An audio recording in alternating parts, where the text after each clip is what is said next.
Maybe this, ladies and gentlemen, is not a good deal, but the thought crossed my mind, and I want to give it to you while I got it. You know, we think about all the crazy stuff that goes on in the world. You think about democracy, capitalism, dictators, kings and queens, and you know all of that stuff. Different kinds of systems of government, and we think about the crime and violence, the pain and the suffering, and yet at the same time, everybody wants to be peaceful and prosperous and all that other kind of good stuff, and it never happens. And so we ask ourselves, and sure, why don't it happen? Some of us are thinking that God is going to come back and make it happen. Some of us think the devil might take us out and make it happen. But it seems to me, as the thought just crossed my mind, is that our problems are nobody but our own. And that is basically to say that if we loved ourselves, we all we really got, and if we cared about ourselves, then we would have to care about the power that is responsible for us being here. The power that is responsible for us being here and being here is the greatest of all gifts. And if we could do that for ourselves, there's no way that we could think anything any less than all of the rest of the people on earth. Wherever human being is, we would see them as we see ourselves, and we would have them connected to the same God that we are connected to. And we would love ourselves, and we know they love themselves.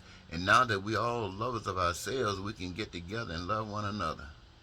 And what we would do is utilize the resources that God has provided for us all on this earth, everywhere, in every kind of means, and given us the ability to imagine things that we can create and how to go out and extract those from those resources what we require and do all the things that we do.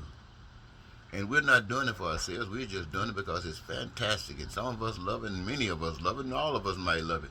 And so we give ourselves to make sure that those things, those assets, be available to everybody that might need one or desire them. And that's because we care about ourselves and we care about one another. That's all it takes. God has done everything else. So the problems that we have in America has nothing to do with race, or we can say that. Economics, all that stuff is because we don't give a damn about one another. We do not give a damn about one another. And the way that the world is, the vices, the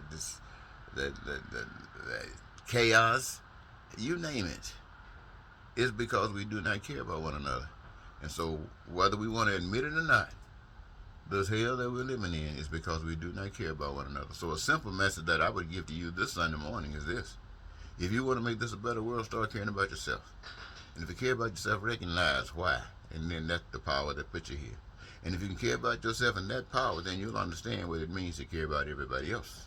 You will understand what it means to care about everybody else. Then you will see the resources of the earth differently than you've seen them in the past. In the past, you just saw them as a means of trying to make some money so you can get yours, regardless of what everybody else did. In fact, you wanted to be better than they. Why? Because, well, you don't really know. You can think of all kind of reasons. But now it has changed because you're having a wonderful time in this life, and so are they. And since they and you are, then together, this is Paradise on Earth Unlimited.